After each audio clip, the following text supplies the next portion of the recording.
세마포 새 옷으로 갈아입기를 원합니다. 깨끗한 심령으로 준비되기를 원합니다. 하나님의 거룩한 신부로 준비되기를 원합니다. 성령 하나님, 오늘도 말씀 가운데서 저희들을 깨닫게 하여 주시옵시고 이 말씀이 우리의 삶과 우리의 심령을 비추게 하여 주시옵시며 오늘도 성령 하나님께서 친히 말씀 증거하여 주시옵소서. 거룩하신 예수 그리스도 이름으로 기도드립니다. 아멘. 지난주에 이어서 지금 페르시아에 대해서 계속해서 우리가 살펴보고 있습니다. 바벨론 시대에 이스라엘 백성들이 3차에 걸쳐서 포로로 붙들려 가고 이제 다시 페르시아 제국 시대로 넘어갑니다. 다니엘서 2장에 은제국으로 표현되고 있습니다. 그리고 7장에서는 곰의 나라입니다. 자, 이때 똑같이 3차에 걸쳐서 귀환합니다. 자, 1차 포로 귀환은 BC 537년에 이루어지게 됩니다. BC 536년에 스룹바벨과 여호수아의 영도 아래 49,897명이 돌아옵니다. BC 537년 혹은 36년, 조금 약간 히브리 달력과 그리고 바벨론 페르시아 달력이 틀려서 아마 조금 차이는 있을 겁니다. BC 537년 혹은 536년에 스룹바벨은 스룹바벨 성전을 제2성전을 건축한 총독이죠. 스룹바벨과 여호수아의 영도 아래 49,897명이 돌아옵니다. 스룹바벨은 바벨론에서 태어난 여호야긴 왕의 손자입니다. 여호야김 그리고 여호야긴 형제지요. 여호야긴 바로 두 번째 여호야긴의 손자입니다. 여호야긴 때 2차 포로되어 유대인들은 그의 손자 때에 여호야긴 때에 포로되었다가 그의 손자 때인 스룹바벨 때에 포로 회복이 이루어지고 있습니다. 고레스 왕은 성전 재건을 위한 모든 물품들을 제공합니다. 고레스 왕은 바로 페르시아 왕입니다. 그런데 성전 재건을 위해서 물품들을 제공하면서 바벨론 왕 느부갓네살이 약탈하였던 성전 기명들을 모두 돌려주는데 총 금은 기명들이 5,400점 정도 됩니다. 그래서 다 돌려줍니다. 그래서 성경에서 고레스 왕을 내 목자라 그렇게 표현합니다. 자, 귀한 다음 해입니다. 536년입니다. 제2성전 재건을 위한 지대를 놓게 됩니다. 스룹바벨 성전이라고 합니다. 이전에 솔로몬 성전에서 제사를 드린 경험이 있던 노인들은 성전이 너무 왜소해서 눈물을 흘리기 시작합니다. 그러나 상반되게 또 다른 젊은 사람들은 그 옛날의 성전을 보지 못했던 사람들은 기뻐합니다. 성전이 지대가 놓인 것을. 그렇지만 곧 그 성전 건축이 중단하게 되는데 아수르에 의해서 국가가 없어진 북이스라엘 사람 사마리아인들의 방해로 고레스 왕의 칙령을 확인하기 전까지는 아닥사스다 왕에 의해서 성전 재건이 중단됩니다. 그래서 BC 520년 그때 다시금 고레스 왕의 칙령을 확인한 다리오 왕이 다시 조서를 내리게 됩니다. 그때가 바로 16년 뒤인 바로 BC 520년 약 16년간 성전 건설은 중단됩니다. 돌아온 유대인들은 그리고 나서 영적 침체기에 들어가게 됩니다. 만군의 여호와가 말하여 이르노라 이 백성이 말하기를 여호와의 전을 건축할 시기가 이르지 아니하였다 하느니라. 사람들은 이렇게 생각했습니다. 성전은 좀 없어도 내 집을 잘 짓고 건설하고 살면 괜찮다고 생각했지만 그들은 차츰차츰 영적인 영역을 잃어버리기 시작합니다. 그래서 그들은 성전이 그들의 영적인 상태가 어느 정도냐면 첫 번째 솔로몬 성전이 파괴되어서 예배를 제사를 드리지 못했던 때와 별반 다름없이 그들은 그렇게 살았습니다. 포로지에서 성전을 중심으로 제사를 드린 적이 없었던 그런 사람들이 그런 세대들이 돌아왔기 때문에 성전이 없는 것이 사실은 그렇게 중요하게 여기지 않았습니다. 사마리아 사람들은 아닥사스다 왕에게 성전이 건축되면 서편 성읍인 바로 왕의 영지, 이 이스라엘을 가리키죠. 이스라엘 땅. 그것이 없어질 것이라고 글을 올립니다. 그리고 아닥사스다 왕은 성전 건축 재건을 불허하게 됩니다. 이제 너희는 명을 전하여 그 사람들로 역사를 그치게 하여 그 성을 건축지 못하게 하고 내가 다시 조서 내리기를 기다리라. 예. 에스라 4장 31절에서 그렇게 말씀합니다. 학개 선지자는 외부의 방해로 말미암아 성전을 건축하지 못하는 것은 아니다. 즉 무슨 말이냐면 이스라엘 백성들이 성전을 재건하지 못하는 이유가 환경적인 요소나 외부적인 그런 문제, 쉽게 말씀드리면 아닥사스다 왕이 조서를 내리고 그리고 사마리아 사람들이 방해를 했기 때문에 성전을 짓지 못한다. 이것은 스스로에게 거짓말을 하는 것이었어요. 마음에 하나님의 성전을 사모하고 성전 짓는 열망이 없었습니다. 그래서 학개 선지자는 너희 집에는 빨랐다. 하나님의 성전을 황무하였다. 이렇게 책망하고 있는 것입니다. 결국은 이 마음의 동기를 주님께서 보시는 것입니다. 그래서 그들은 핑계 삼아 오히려 그렇게 방해를 했기 때문에 차라리 잘된 것으로 생각했을 수도 있어요. 그래서 이스라엘의 성전 건축이 미루어지게 된 것은 16년간이나 미루어지게 된 것은 그들의 바로 영적 게으름 때문이었던 것을 볼 수가 있습니다. 고레스 왕의 칙령을 다리오 왕이 확인을 하게 됩니다. 이제 다시 편지를 왕에게 올리게 되고 아닥사스다 왕이 후에 왕에 오른 다리오 왕이 이제 고레스 왕의 칙령을 확인하게 됩니다. 왜냐하면 과거의 선대 왕이 한번 명령 내린 것을 후대 왕이 번복할 수가 없는데 아닥사스다 왕이 번복을 했던 것입니다. 이것을 하나님의 종들이 상소를 다시 올리고 그리고 이 다리오 왕이 확인해 본 결과 이미 고레스 왕의 칙령이 있었고 물품과 물자와 그리고 성전 기명들을 돌려보낸 사건이 있는 것을 발견을 하게 됩니다. 그래서 하나님의 전 역사를 막지 아니하고 오히려 이전을 건축하게 하라고 성경에서 말씀하고 있습니다. 말씀 보도록 하겠습니다. 하나님의 전 역사를 막지 말고 유다 총독과 장로들로 하나님의 이전을 본처에 건축하게 하라. 다시금 스가랴 에스라 6장 7절에서 성전 재건축을 재허가하는 것을 보게 됩니다.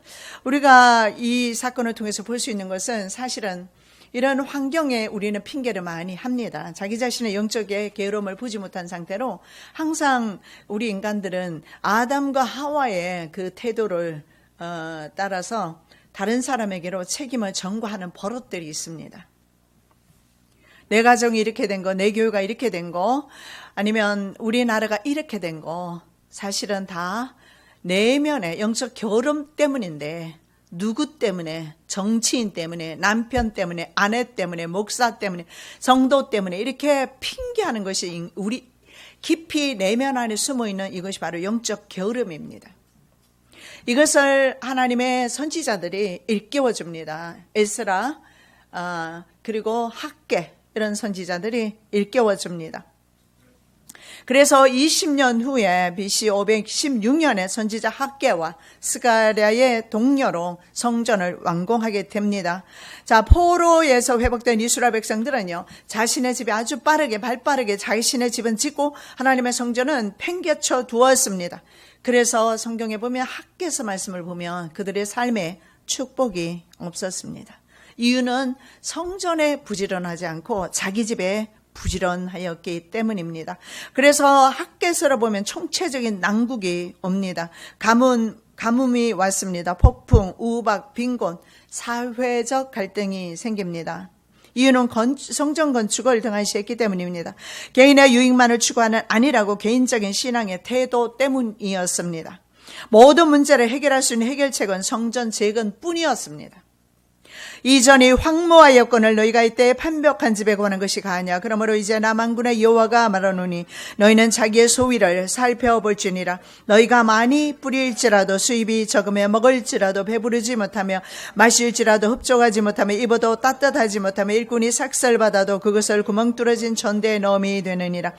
남한군의 여호와가 말하노니 너희는 자기의 소위를 살펴볼지니라. 너희는 산에 올라가서 나무를 가져다가 전을 건축하라. 그리하면 내가 그로 인하여 기뻐하고 또 영광을 얻으리라. 나 여호와가 말하였느니라. 학개 선지자의 말입니다. 너희는 판벽한 좋은 집에 거하면서 그래서 너희의 좀 행위를 좀 살펴봐라. 그래서 너희가 아무리 많이 뿌릴지라도 수입은 적다. 많이 먹어도 배부르지 않고 많이 마셔도 흡족하지 못하다. 입어도 따뜻하지 못하고 일꾼은 싹쓸 받아도 그것은 구멍 뚫어진 전대에 집어넣는 것과 같다. 여러분, 우리의 가정에 경제에 구멍이 났습니까? 성전 재건축에 힘쓰시기 바랍니다.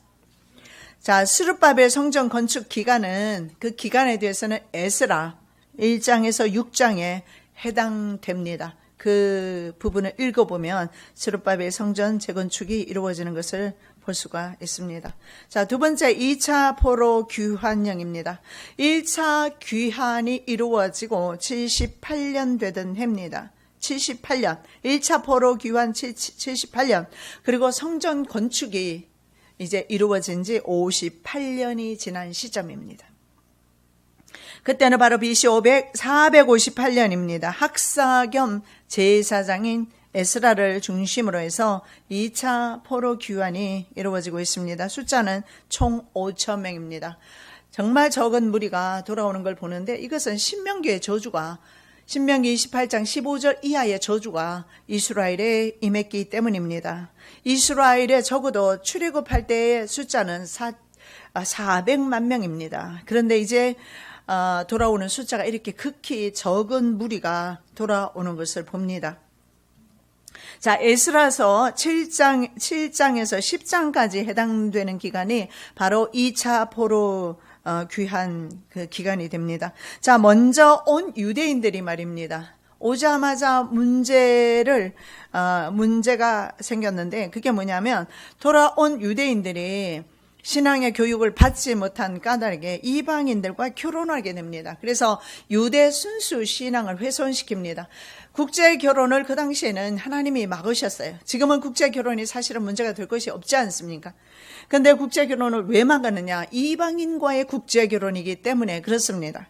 그런데 돌아왔을 때 에스라 학사가 돌아왔을 때 보니까 이들은 이미 이방인들과 결혼해서 자식까지 낳았습니다. 그래서 개혁이 필요한 시점이었습니다. 그래서 에스라 학사는 개혁을 하기를 시작합니다. 유대인들은 아브라함이 그의 첩 하갈과 이스마엘을 내쫓아야 했던 것처럼 이 개혁에 동참하기 위해서 아니요, 하나님 나라의 백성으로서 다시금 회복되기 위해서 자기의 아내와 자식들을 내쳐야 했습니다. 자, 1차와 2차에 귀환하지 않은 사람들이 또 있습니다. 이 유대 역사가 어디에 기록되어 있는가? 1, 2차 에스더서에 기록되어 있습니다. 사울이 죽이지 않았던 사람이 있죠. 그 사람이 누굽니까? 사울 왕이 불순종했습니다. 죽이지 않음으로 인해서 그 후손들이 결국은 유대인들의 대적이 되었습니다. 그들이 누굽니까? 바로 아말렉입니다. 아각 왕의 후손들인 아말렉 사람들이, 그 사람이 누굽니까? 하만입니다. 하만에 의해서 유대 민족이 진멸당할 위기에 처하게 됩니다. 이것이 바로 1차, 2차에 귀환하지 않았던 유대 역사 에스더서에 나와 있어요. 자, 이때 말입니다. 믿음의 사람은 그 모습을 드러냅니다. 모르드게와 에스더의 용기 있는 믿음으로 위기를 극복합니다. 그리고 오히려 반대로 아말렉 사람들을 도말하는 계기가 됩니다. 그래서 이 기간의 에스더서는요, 에스라 6장 7장 사이에 놓이게 됩니다. 에스더서 자체가 에스라 6장과 7장 사이에 그 기간을 기록한 것이 바로 에스더서입니다. 3차 포로 귀환이 이루어집니다. 2차 귀환 14년 뒤가 됩니다. 2차 귀환 14년 뒤, BC 444년입니다. 느헤미야를 중심으로 해서 돌아옵니다. 느헤미야는 총독이었던 사람으로 돌아와서 예루살렘 성벽을 쌓는 일을 했습니다. 근데 몇 명이 돌아왔는지 숫자에 대한 통계는 없습니다. 어쩌면 이건 제 생각이지만 에스더에서 우리가 볼 수 있는 대로 진멸당할 위기에 있었던 유대인들이 내 나라가 없이는 정말 위험하다. 그래서 어쩌면 이들이 돌아왔을 수도 있지 않았을까. 이들 대부분이 돌아오지 않았을까. 그렇게 저는 생각합니다. 자, 이 3차 포로 귀환 시기는요, 에스라 7장과 10장 사이의 기간입니다. 느헤미야가 성벽 재건과 그리고 느헤미야와 에스라에 의해서 신앙의 개혁이 이루어집니다. 시대를 따라서 그 시대에 편성하여 사람들이 부패하기 시작하는 것은 어쩔 수가 없는 것 같습니다. 그러나 때마다 시마다 하나님의 사람을 일으켜서 그 환경에 영원히 합병되지 않도록 믿음의 사람을 독려해서 다시 회복시키는 걸 봅니다. 이때 하나님이 사용하신 사람이 바로 느헤미야입니다. 총독입니다. 그리고 에스라 학사, 이들을 통해서 신앙의 개혁이 이루어집니다. 우리가 이 땅이 다시 회복되려면, 전 세계가 다시 회복되려면 신앙의 개혁이 이루어지지 않으면 사실은 소망이 없습니다. 이것은 우리 교회나 아니면 우리 사회나 전반적으로 걸쳐져 있는 어떤 신앙적인 이런 개혁이 일어나지 않으면 안 됩니다. 자, 도표로 정리하면 다음과 같습니다. 에스라 1장에서 6장까지입니다. 스룹바벨 성전 재건이 이루어진 시기입니다. 그리고 에스더는요, 페르시아 지하의 유대인 역사, 그래서 페르시아 시대에 돌아오는 반면에 돌아오지 않고 페르시아 지역에, 바벨론 지역에 살고 있는 유대인 역사가 바로 에스더, 그리고 에스라 7장에서 10장까지는 에스라의 귀환입니다. 그리고 신앙의 개혁이 이루어지죠. 그리고 후에 느헤미야가 총독으로 있다가 총독으로 돌아오게 되는데 성벽을 재건하고 신앙의 개혁을 하게 됩니다. 자, 그 다음에 우리가 살펴볼 말씀은 페르시아 제국의 멸망입니다. 두 번째 제국인 페르시아 제국의 멸망입니다. 이미 첫 번째 바벨론은 멸망을 당합니다. 그리고 두 번째 제국인 페르시아 제국의 멸망입니다. 자, 바벨론 마지막 왕이었던 왕이 누굽니까? 다니엘서 5장에 나오는데 벨사살 왕입니다. 바벨론의 마지막 왕 벨사살 왕 3년에 다니엘은 엘람 수산성에서, 엘람은 지금 어디에 있는 나라냐면 당연히 이란이겠죠. 페르시아가 이란의 후손이니까. 그런데 현재 엘람이 바로 핵 발전소가 있는 곳입니다. 핵을 개발하는 곳이 현재 이 엘람이라는 지역인데, 이 엘람에서 다니엘이 환상을 봅니다. 자, 엘람 지역, 그 지역 수산성에서 왕궁 같습니다. 페르시아의 멸망에 관한 이상을 미리 보고 있어요. 자, 이것은 다니엘서 8장에 나오는 내용입니다. 다니엘서 8장에 나오는 내용을 살펴보면 한 수염소는 바로 그 다음에 나타나는 헬라 제국입니다. 수염소 헬라 제국이 서편입니다. 이 서편은 어디입니까? 현재 유럽입니다. 유럽연합이 있는 곳이죠. 자, 그곳에서 한 수염소가 옵니다. 와서 온 땅에 다니는 모습을 보여줘요. 한 수염소가 오는데 수염소가 걸어 다니는 게 제한적이지 않겠습니까? 근데 이 수염소가 온 땅을 다 두루 다녀요. 이 수염소는 바로 알렉산더 대제를 가리킵니다. 알렉산더 대제는요, 전무후무한 역사 가운데 전무후무한 정복 전쟁을 치르게 되는데 10년 만에 정광석과 같이 거의 대부분의 유럽과 아시아와 중동 지역 전체를 다 점령하게 됩니다. 알렉산더 대제와 같이 많은 땅을 점령한 왕이 역사상 없었습니다. 나폴레옹이 유명하지만 그는 그렇게 하지를 못했어요. 그래서 그것이 바로 그 수염소가 그렇게 온 땅을 다니는, 그런데 온 땅을 수염소가 다니는데 그 발이 땅에 닿지 않아요.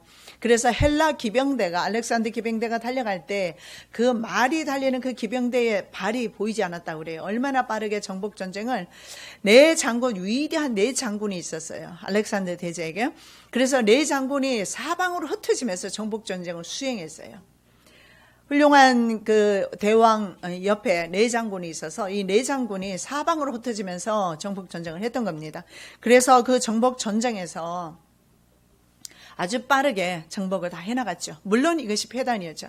나중에 네 장군이 네 개의 나라로 나눠버립니다. 유럽과 북쪽에 시리아, 오늘날 시리아 지역입니다. 셀루쿠스 왕조라고 합니다. 그리고 남쪽에는 이집트, 톨레미 왕조, 프톨레미 왕조라고 하기도 하고 그런 식으로 나누어집니다. 그리고 오른쪽에 중동 지역을 통치하는 사람이 따로 있고 이 네 명의 장군이 알렉산더 대제의 두 아들을 죽이고 자기네들이 통치를 하게 됩니다. 그래서 이렇게 빠르게 정복 전쟁을 했던 것입니다. 알렉산더 대제만큼 그렇게 빠르게 전쟁 치렀던 사람이 없어요. 그래서 다니엘을 미리 보는데 수염소가 서쪽에서 오는데 서쪽은 지금 있는 엘람성에서 봤을 때는 서쪽이 유럽입니다. 유럽에서 수염소 한 마리가 와서 뛰는데 그 발이 땅에 닿지 않았다. 그런데 염소 두 눈 사이에 현자 뿔 하나가 있습니다. 이 염소를 헬라를 가리킬 수도 있고 알렉산더 대제를 가리킬 수도 있습니다. 그런데 염소가 현자 뿔 하나가 중간에 돋아나 있어요. 원래는 염소가 뿔 한 개인가요? 두 개지요. 그런데 중간에 현자 뿔 하나가 두 개도 있지만 현자 뿔 하나가 솟아 있습니다. 이것이 바로 알렉산더 대제를 가리킵니다. 근데 이 수염소가 분노해서 수양에게 가서 수양에게도 두 뿔이 있어요. 그런데 현자한 뿔은 없습니다. 이 현자한 뿔은 수염소에게 있는 거예요. 수양은 누구를 가리키느냐? 수양은 페르시아를 가리킵니다. 수양은 페르시아, 수염소는 헬라를 가리켜요. 그런데 수염소가 달려와서 두 뿔 달린 수양을 들이받기 시작합니다. 그런데 아무도 말려주는 사람이 없어요. 그런데 뿔이 두 개입니다. 메대와 바사입니다. 메대 바사를 하나로 페르시아로, 바사가 오늘날의 영어로는 퍼시아. 한국 성경에는 바사, 퍼시아라고 번역하든지 왜 그렇게 했는지 모르겠어요. 헷갈리게. 그래서 우리 성경에는 바사라고 표현한 것이 바로 오늘날의 페르시아가 바로 얼마 전까지 이란이 페르시아라는 그 국호를 썼어요. 그러다가 이란으로 바뀐 거예요. 그래서 두 뿔이 있는 수양을 들이받기 시작합니다. 메대와 바사입니다. 메대와 바사 제국으로 이루어졌기 때문에 그렇습니다. 자, 이 한 현자 뿔이 말입니다. 수염소가 달려와서 수양을 들이받지만 아무도 도와주는 사람이 없어요. 왜냐하면 하나님의 뜻에 의해서 한 나라 페르시아 제국이 멸망당하고 새로운 국가가 탄생되기 때문입니다. 이것은 하나님의 뜻에 의해서 세상 역사가 이루어지고 있습니다. 우리가 그 내용을 말씀을 한번 보겠습니다. 다니엘서 8장 5절에서 7절. 내가 생각할 때 한 수염소가 서편에서부터 와서 온 지면에 두루다니되 땅에 닿지 아니하며 그 수염소 두 눈 사이에는 현저한 뿔이 있더라. 그것이 두 뿔 가진 수양 곧 내가 본 바 강가에 섰던 양에게로 나아가되 분노한 힘으로 그에게로 달려가더니 내가 본저 그것이 수양에게로 가까이 나아가서는 더욱 힘내어 그 수양을 쳐서 그 두 뿔을 꺾거나 수양에게는 그것을 대적할 힘이 없으므로 그것이 수양을 땅에 엎드려뜨리고 짓밟았으나 능히 수양을 그 손에서 벗어나게 할 리가 없었더라. 성경에서는 제국을 짐승으로 표현하고 있는데 이것은 실제로 고대 제국에서 자신의 나라를 짐승으로 많이 표현합니다. 바벨론 같은 경우에는 사자 문양을 썼습니다. 실제로 페르시아 제국은 곰 문양을 썼고요. 그래서 성경에서 알아듣기 쉽게, 그래서 누구든지 그 당시에 살았던 사람은 곰은 페르시아구나, 우리나라는 사자구나, 그 정도는 알고 있었다는 거죠. 그랬기 때문에 성경에서도 동물을 그대로 빌려와서 사용하고 있는데 수염소가, 그래서 세상 역사가 먼저입니까? 하나님의 계시가 먼저입니까? 하나님의 계시가 먼저, 세상 역사는 그 다음에 이루어지는 걸 봅니다. 이것은 세상 역사에서는요, 우리 이런 역사를 찾아볼 수는 없어요. 역사라는 것이 뭡니까? 역사는요, 반드시 지나가야 기록되어지는 것이 역사입니다. 그 과정 중에는 과정을 기록하죠. 물론 과정을 기록하지만 그 과정을 후세 사람들이 볼 때는 그 과정이 이루어지기 전에 과정이 기록되지 않는다는 거죠. 근데 성경은 이미 기록해 놓았어요. 역사가 이루어지기도 전에, 한 제국이 일어나기도 전에 성경은 기록되어 있습니다. 바로 하나님의 종 다니엘을 통해서 기록되었습니다. 자, 이들은 페르시아 제국은요, 3차에 걸쳐서 패망합니다. 자, 첫 번째가 바로 마라톤 전투에서의 참패입니다. BC 490년경이 되겠습니다. 자, 이때 페르시아 왕 다리오입니다. 이 다리오는 바로 아하수에로의 아버지입니다. 에스더의 남편 아하수에로의 아버지.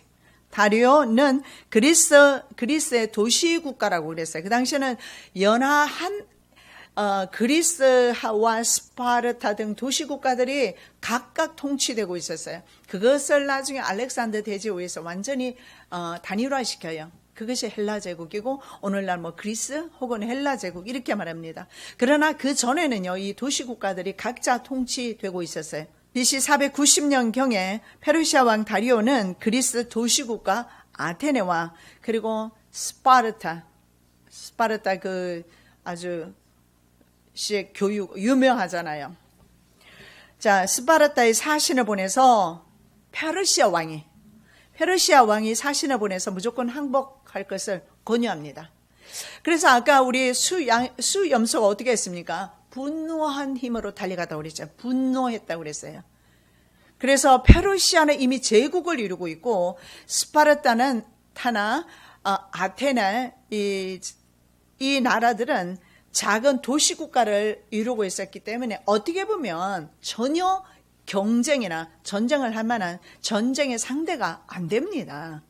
예를 들어서 보세요. 우리나라도 작지만 우리나라 중에 서울과 다른 외국 나라가 전쟁을 해본다고 해보세요. 실제로 그 전쟁의 규모는요, 굉장히 격차가 났습니다. 그런데 하나님께서 미리 말씀하잖아요. 페르시아는 수염소에 의해서 바치게 될 것이다 말씀하셨잖아요. 그대로 이루어집니다. 그런데 이 스파르타에서요, 이 사신을 오히려 우물 속에 빠뜨려 버립니다. 죽여버려요. 그러니까 화가 났어요.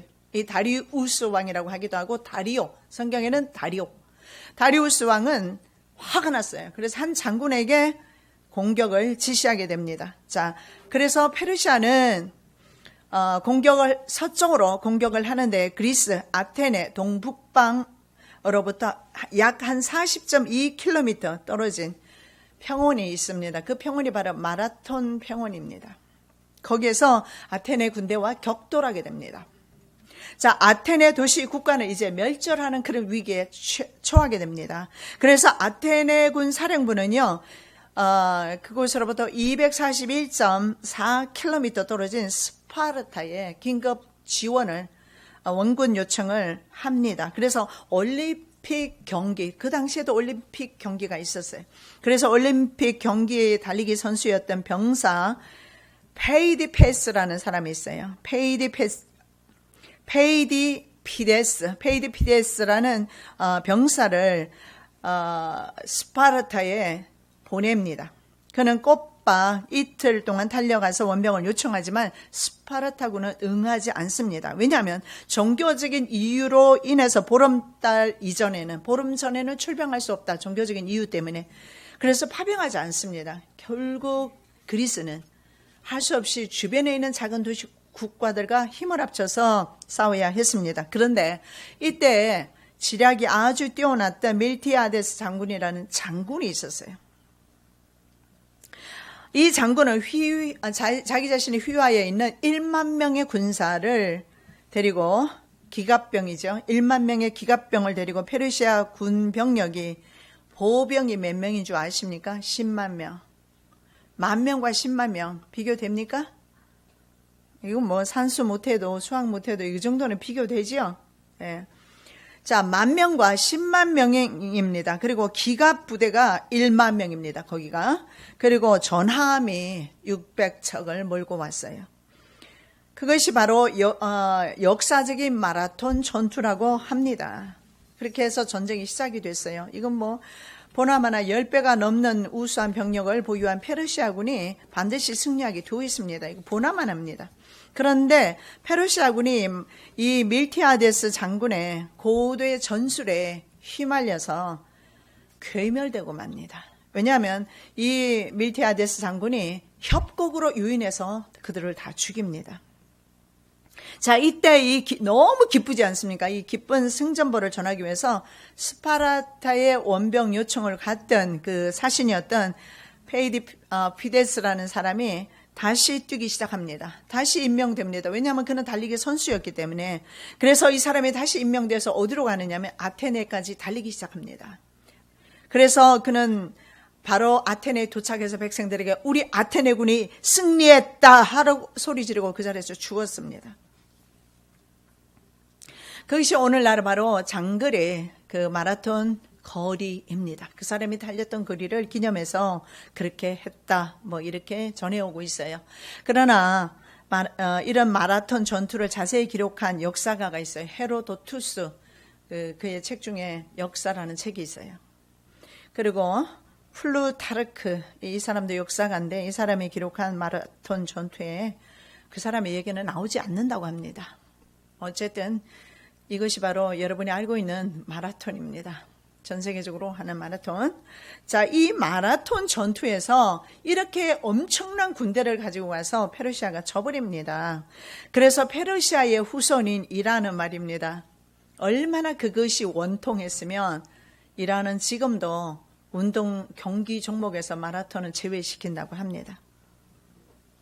그래서 근대와 현대 역사상 올림픽과 혹은 아시아 경기 대회 중에서 그 어떤 세계 대회에서도 이란은 한 명의 선수도 이 마라톤 선수는 파견하지 않아요.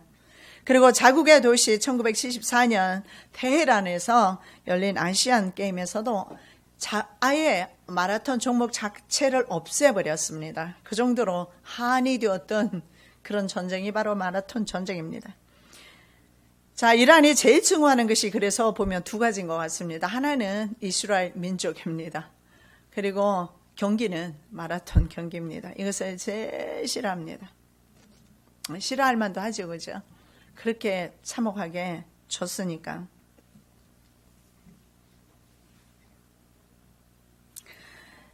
자, 살라미스 두 번째, 살라미스 전투에서 또 패배하게 됩니다. 두 번째, 페르시아 제국은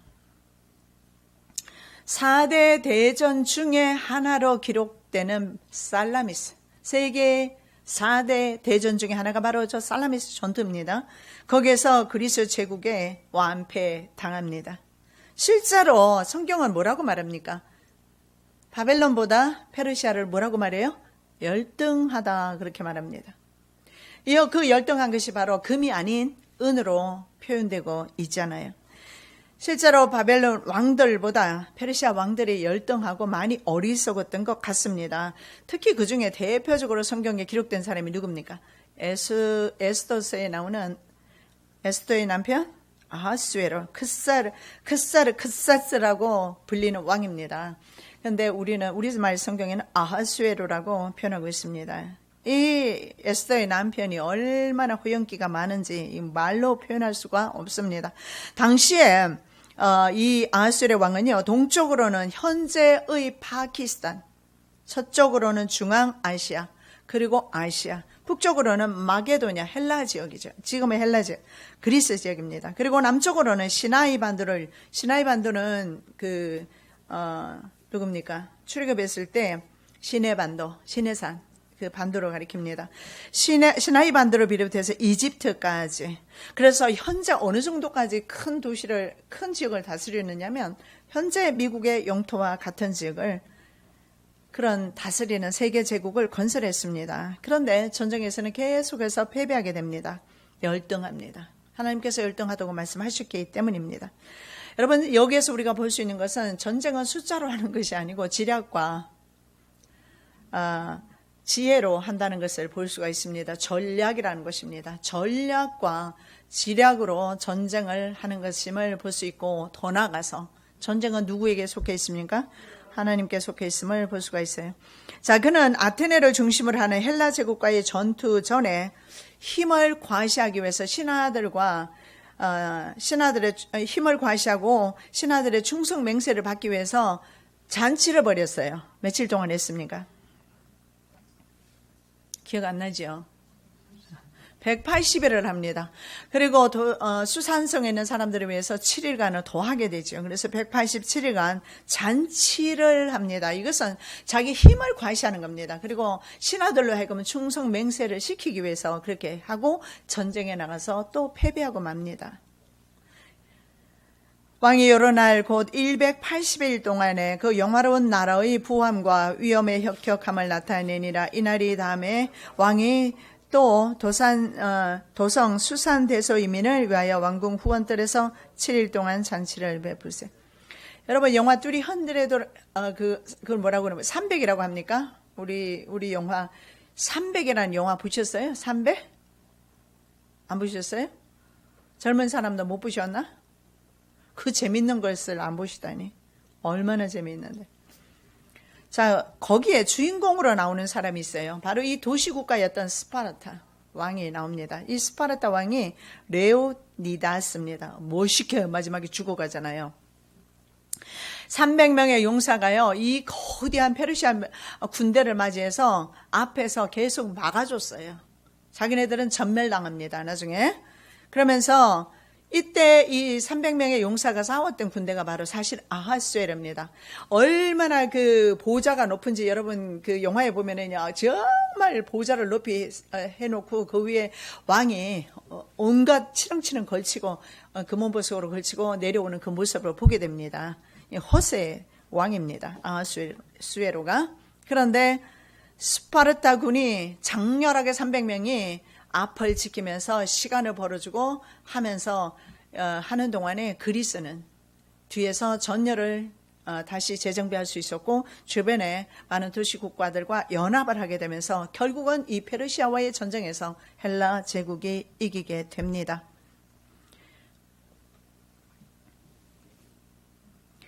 바로 알렉산더 대제 아버지 때부터 한 개 이렇게 도시국가 있던 마게도냐 왕이었어요. 지금 마게도냐 그 지역이 아직도 있더라고요. 그 마게도냐 왕이었던 필립 왕 때부터 시작해서 한 개의 강력한 제국으로 탄생되기 시작합니다.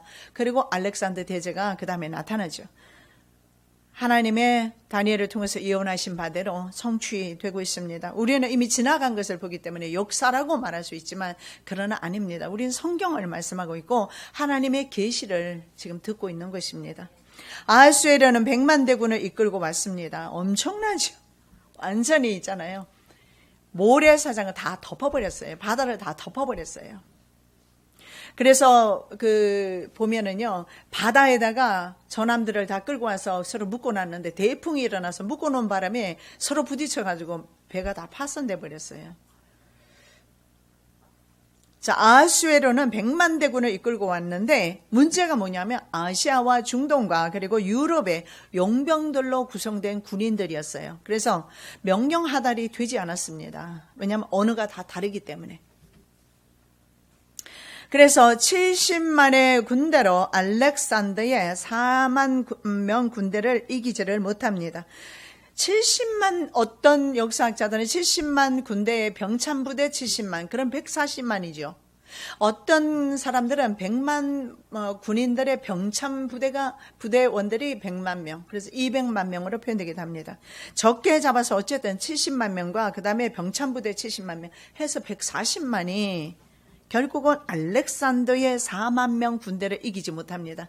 역시 유인되어서 그렇게 패전을 하게 됩니다. 여러분 이순신 장군 그 명랑해전 혹시 영화 보셨어요? 그 영화에 있나요? 명랑해전이라는 게? 이 명랑해전이 뭡니까? 물의 흐름을 이순신 장군은 잘 알고 있었던 것 같습니다. 그래서 일본군을 울둘목이라고 그래요? 그것으로 유인을 했어요. 그래서 결국은 물의 흐름을 파악하지 못한 일본 군대는 괴멸될 수밖에 없었습니다. 그래서 그 명량입니다. 발음하기 힘드네. 명량이 뭐냐면 울명자라고 합니다. 울명자가 뭐냐면 물살이 굉장히 빠르고 세고 하니까 그 소리가 부딪혀서 우는 소리가 그래서 울들목이라고 그렇게 표현합니다. 그런데요, 이순신은 10척의 배로 바로 300척을 괴멸시켰어요. 그래서 우리도 이 살라미스 전투가 4대 대전으로 들어가는데 사실은 우리나라 이순신 장군의 이 대전도 바로 세계 대전에 사실은 삽입이 되고도 남습니다. 근데 약한 나라라서 안 되는 것 같아요. 어쨌든 헬라 제국은 이렇게 전쟁을 승리합니다. 왜냐하면 그들 또한 바로 그리스 연합군들의 좁은 해역에 그 살라미스라는 좁은 해역으로 페르시아 군대를 유인해서 괴멸시켰어요. 그래서 이순신 장군이 명량해전에서 했던 것과 같습니다. 자, 여기서 전쟁은 정말 전략이라는 것을 볼 수가 있고, 그리고 이 전쟁은 하나님께 속해 있고 하나님께서 이 나라를 피하시기로 작정하셨기 때문에 질 수밖에 없습니다. 자, 그 전에 말입니다. 그리스 연합군은 이미 전쟁 전에 페르시아 군대가 부상하는 것을, 나라가 부상한 것을 보았기 때문에 아테네 한 광산에서 엄청나게 많은 금은을 발견하게 됩니다. 이것도 하나님의 섭리인 것 같아요. 엄청난 많은 금은을 이제 채광을 하면서 페르시아를 대비해서 미리 배를 많이 만들고 전쟁을 준비했다고 합니다. 그리고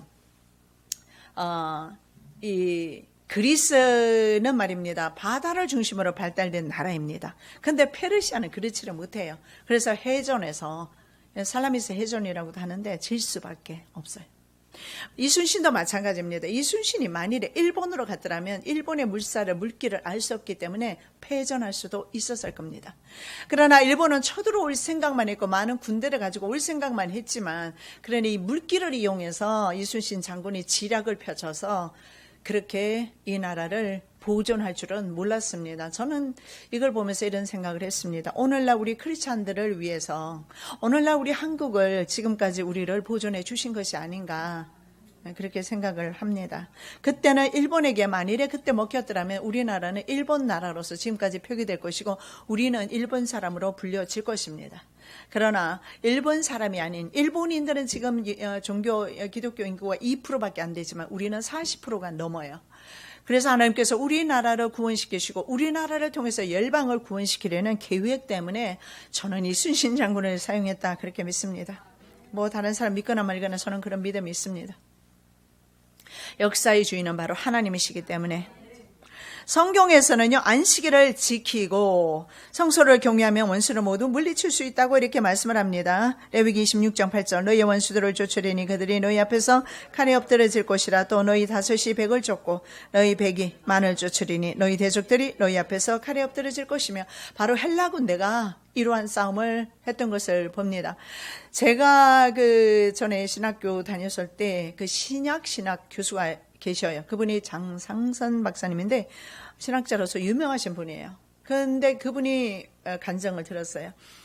이제 마지막 남북한이 완전히 경계가 그어집니다. 그리고 마지막 이제 월남하는 사람들, 그 군인들이 다 왔습니다. 그리고 그 마을에도 들어왔답니다. 그래서 오늘까지 월남해라. 그러지 않으면 이제 다리는 교량을 폭파한다. 왜냐하면 중국군과 북한군이 내려오고, 인해 전술 아시잖아요. 엄청난 많은 숫자가 밀려서 밀고 내려오고 있기 때문에 교량을 폭파해야 했습니다. 그런데 그날이 언제였는지 아십니까? 주일이었어요. 동네 사람들은 한 명도 남지 않고 다 떠나갔어요. 믿음에 독실했던 어머니는 주일은 움직일 수 없다. 그래서 다 떠나갔지만 이분은 떠나가지 않고 자식들과 함께 그냥 남았습니다. 죽으면 죽으리라. 그랬는데 저녁에 해질 때쯤 되어서 이제 밥을 해먹으니까 연기가 나니까 집차 한 대가 왔어요. 이 집차가 들어와서 이렇게 말합니다. 다 떠나갔는데 왜 여기 있느냐고. 그래서 자기가 마지막으로 이제 교량을 폭파하고 그리고서는 이제 남한으로 내려가는 차라고 합니다. 그래서 이분과 함께 밥 먹고 그리고 이분과 이 집차에 실려서 이제 기차 레일 있는 곳까지 데려다 주더랍니다. 이 기차 레일을 쭉 따라서 내려가면 남한이 날 것이다. 그리로 가라. 그래서 가면서 보니까 앞서 갔던 사람들이 중공군의 그 폭격에 의해서 전멸을 당했어요. 왜냐하면 그 기찻길을 찾아 내려오다가 먼저 출발했던 사람들하고 몇 명이 합류를 했습니다. 그런데 거의 다 죽어버리고 몇 명이 남아 있어요. 그래서 물어봤더니 폭격을 당해서 다 죽었다. 그리고 한두 사람이 남아서 나중에 이야기를 전해주는 것을 들었다고. 여러분, 안식일에 성경에 그래서 안식일에 이런 일들이 일어나지 않도록 기도하라 말씀하는데 적국은 항상 그랬습니다. 사탄의 군대이기 때문에 안식일에 공격해 옵니다. 우리의 6.25 동란도 마찬가지잖아요. 주일날 새벽에 공격해서 내려옵니다. 그래서 교회에서 예배드리는 수많은 목회자와 장로님들과 성도님들을 어떻게 했습니까? 그 자리에서 예배드리는 현장에서 그 공산군들은 죽였습니다. 그것이 바로 우리나라의 조상들의 믿음이었습니다. 만일에 안식일을 지킬 때 너희 원수들을 너희 5명이 100명을 상대할 수 있다. 그리고 너희 100은 10,000명을 상대할 수 있다. 이렇게 말씀하고 있습니다. 자, 세 번째 이제 패전입니다. 세 번째 다리우스 3세입니다. 이것이 바로 BC 331년입니다. 정확하게 말하면 양의 뿔이 꺾이는 때가 BC 331년 다리우스 3세, 2세 있는데 다리오 왕 3세 때입니다. 알렉산더가 침략을 해옵니다. 그래서 페르시아의 다리우스 3세는 용병을 모집해서 그리스보다 20배나 많은 병력으로 이 수스 전투에서 헬라 제국을 대항해봅니다. 하지만 알렉산더 대제에게 패하게 됩니다. 하나님께서 페르시아 제국을 대적하고 계셨기 때문에 그렇습니다. 다니엘서 8장 7절입니다. 그 순양을 쳐서 그 두 뿔을 꺾으나. 예. 그 알렉산더 대제가 순양의 뿔을 꺾었어요. 그리고 다니엘서 10장 20절 이제 내가 돌아가서 바사 군주와 싸우려니와 내가 나간 후에는 헬라의 군주가 이를 것이라 하나님이 말씀하셨습니다. 이제 내가 돌아가서 바사 군주가 페르시아 군주입니다. 페르시아 군주 다리우스 3세와 싸울 것이다. 아하수에로와 싸울 것이다. 내가 나간 후에는 헬라 제국이 이럴 것이다. 말씀대로 이렇게 페르시아 제국도 그 위상을 잃어버리고 지금은 한 작은 나라 바로 이란으로 전락되어 있습니다. 마지막 말씀 다니엘서 2장 21절 그는 때와 기한을 변하시며 왕들을 폐하시고 왕들을 세우시며 지혜자에게 지혜를 주시고 지식자에게 총명을 주시는도다. 아멘. 사랑해 주님 감사합니다. 때와 기한을 변화시키고 왕들을 폐하시고 세우시고 제자에게 지혜를 주시고 지식자에게 지식을 주시는 하나님. 아버지 하나님의 뜻대로 세상은 성취되어 가고 있습니다. 역사는 주님의 뜻대로 이루어지고 있습니다. 아버지 하나님, 하나님의 그 역사를 성경에서 우리가 배우게 도와주심을 감사하고 우리에게 성경을 남겨두셔서 미래에 도질 일 또한 알게 해주심을 감사합니다. 지혜를 주시고 지식을 주셔서 때를 온전히 분별하게 하여 주시옵소서. 거룩하신 예수 그리스도 이름으로 기도드립니다. 아멘.